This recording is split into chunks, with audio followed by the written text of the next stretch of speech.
अफसा अंसारी है वो हमारे यहाँ से 2 मामलों में वांछित हैं।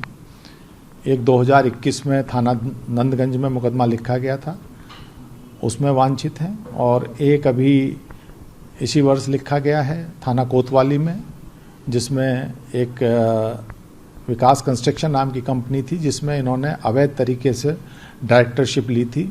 पति की मौत के बाद फरार खुद को घोषित किया लेडी डॉन। नमस्कार, आप देख रहे हैं न्यूज, मैं हूं आपके साथ तनु शर्मा।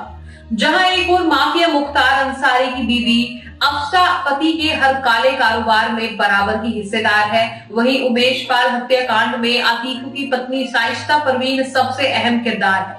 बताया जाता है कि अतीक के जेल में होने के कारण शाइस्ता ने ही उमेश पाल के मर्डर की साजिश रची थी और जब तक इसे अंजाम नहीं दे दिया शूटर्स के संपर्क में थी, और उमेश पाल की हत्या के बाद से आज तक उसका कोई सुराग नहीं लगा।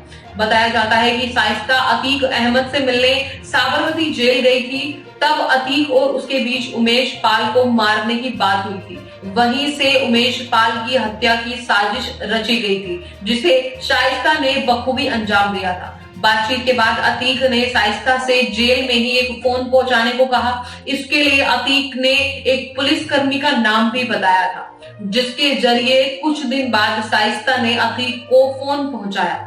उसी फोन के जरिए अतीक शाइस्ता को मर्डर की प्लानिंग करने में मदद करने लगा। उमेश पाल की हत्या को अंजाम देने के लिए शाइस्ता परवीन को हवाला के जरिए 1 करोड़ 20 लाख रुपए मिले थे। ये पैसे खाड़ी देशों में भेजे गए थे। वहीं 80 लाख रुपए लखनऊ के बिल्डर मोहम्मद मुस्लिम से मिले थे। शाइस्ता परवीन ने पैसे मिलने के बाद उमेश पाल के मर्डर की प्लानिंग पर काम शुरू किया, जिसे 24 फरवरी 2023 को अंजाम दिया गया। हत्याकांड से पहले शाइस्ता परवीन ने शूटरों को पार्टी दी थी। पार्टी में लेडी डॉन खुद मौजूद थी। इसके बाद सबके बीच पैसे का बंटवारा हुआ था। इसके अलावा शाइस्ता ने ही हत्या में इस्तेमाल के लिए मोबाइल फोन और हथियारों का इंतजाम किया था। उमेश पाल की हत्या के बाद अपने 2 नाबालिग बच्चों का पता लगाने के लिए शाइस्ता परवीन धूमनगंज थाना गई थी। तब तक पुलिस को शाइस्ता पर शक नहीं था, लेकिन इसके बाद एक सीसीटीवी वीडियो सामने आया जिसने पूरी कहानी बदल दी। सीसीटीवी फुटेज में शूटर साबिर नजर आ रहा है, जो उमेश पाल की हत्या में शामिल था, और पुलिस ने इस पर 5 लाख का इनाम भी रखा था। हत्याकांड से 5 दिन पहले शाइस्ता परवीन मोहम्मद साबिर के साथ बदमाश बल्ली से मिलने के लिए उसके घर गई थी।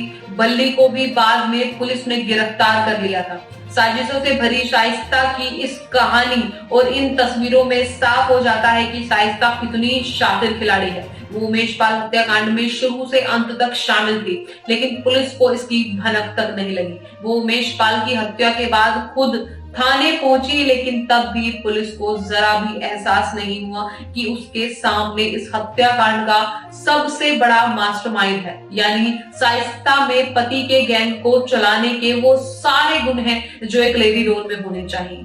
इसीलिए वो फरार चल रही है। अंडरग्राउंड ड्रैगर पति के काले साम्राज्य को ऑपरेट कर रही है, जिसके कदमों पर चल रही है माफिया मुख्तार की बीवी अफसा अंसारी।